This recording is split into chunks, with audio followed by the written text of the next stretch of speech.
Hi guys, nandito tayo sa kwarto ng mga maiingay.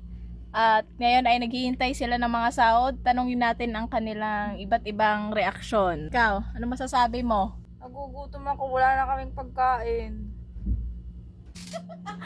Ikaw, Binibini, ano masasabi mo sa sahod? Apakatagal, ano na? Lugi ka na. Ikaw, Mare. Ang dami nag-aantay sa sahod, kaya bilisan nyo na. Hi guys, mag-i-interview lang ako. Ano masasabi mo dahil wala pang sahod ngayon? Isa lang masasabi ko, be. Ano? Patalsikan sa sipa, yun lang. Thank you. Ikaw, ano masasabi mo dahil wala pang sahod hanggang ngayon? Pauwiin na tayo. Yun lang? Oo. Ikaw, Mare. Ikaw, Mare.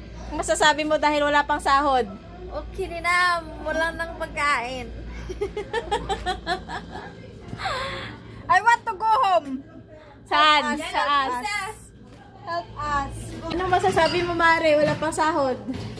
Mare, ano pang sabi mo? Nagsabi ka, wala pang sahod. Ano masasabi mo? Wala pang sahod. Shout out sa'yo. Balik mo yung pera namin.